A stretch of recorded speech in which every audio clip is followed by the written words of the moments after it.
નાની મોટી ભૂખ લાગે તો આ એકવાર મુંબઈયા સ્ટાઇલ સૂખા ભેલપુરી જરૂરથી ટ્રાય કરજો। એને બનાવવા માટે એક ખાસ ચટણી બનાવવી પડે છે। 8 થી 10 પત્તા ફુદીનાના અને લીમડાના લેવાના। 1/4 કપ જેટલું આપણે દાળિયા લેવાના। 1 ચમચી જીરું અને 1 ચમચી આખા ધાણા લેવાના। થોડો નાનો કટકો આપણે આદુનો નાખવાનો। થોડું મીઠું એડ કરવાનું સ્વાદ મુજબ। 1 ચમચી અમચૂર પાવડર, 1 ચમચી શેકેલા જીરાનું પાવડર અને 1 ચમચી ચાટ મસાલો નાખવાનો। 6 થી 7 લીલા મરચાં નાખવાના। લીલા મરચાં તીખા હોવા જોઈએ, બહુ મોડા નહીં। 100 ગ્રામ જેટલી કોથમીર નાખવાની। કોથમીર નાખતા પહેલાં સરસ રીતે કોરી કરીને નાખવાની, કારણ કે આપણે આ જે ચટણી છે કોરી વાટવાની છે, સહેજ બી પાણીનો ઉપયોગ નહીં કરવાનો। તો એક ચટણી આવી રીતે કોરી જ વાટીને રેડી કરવાની છે। જો તમારી કદાચ વટાતી ના હોય તો 1 ચમચી પાણીથી વધારે નહીં નાખવાનું અને સરસ કંઈક આવી રીતે કોરી ચટણી બનીને રેડી થઈ જાય છે। બસ સૂકા ભેલમાં આપણે આ જ ચટણીનો ઉપયોગ કરીશું। એનાથી જે સૂકી ભેલ છે એ બહુ જ ટેસ્ટી બનીને રેડી થાય છે। સૂકી ભેલ બનાવવા માટે મેં અહીંયા પફ રાઈસ લીધા છે, જેને આપણે મમરા પણ કહીએ।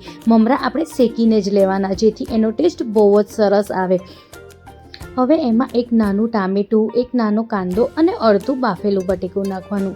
તમારે એમની અંદર બીટ પણ નાખી શકો છો કે કાકડી પણ નાખી શકો છો, એ તમારા ટેસ્ટ ઉપર અનુસાર છે, પણ મેં અહીંયા આટલું નાખ્યું છે, કાંદા, બટેકા અને ટામેટાં। હવે મેં અહીંયા અડધી વાટકી જેટલી તીખી બુંદી નાખી છે અને અડધી વાટકી જેટલું મેં શેકેલા ચણા અને શેકેલી સિંગ નાખી છે। જે આપણે બહાર મળે છે શેકેલા ચણા અને સિંગ, એનો જ ઉપયોગ મેં અહીંયા કર્યો છે આ સૂકી ભેલમાં ખાસ કરીને નાખવાનું। હવે ઝીણી સેવ નાખવાની થોડી, અને થોડી પૂરી નાખવાની 8 થી 10 નંગ જેટલી।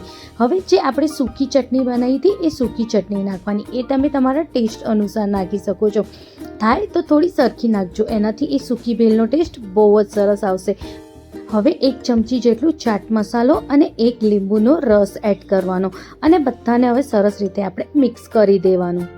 મિક્સ કરો તો સરખી રીતે મિક્સ કરવાનું, જેથી બધું સરસ રીતે મિક્સ થઈ જાય। પછી જેમ બહાર આપણને પેપરમાં વીંટીને આપે છે, બસ એવી જ રીતે આપણે ભેલને ઘરે પણ તૈયાર કરી શકીએ છીએ। જો રેડી છે કંઈક સૂકી ભેલ।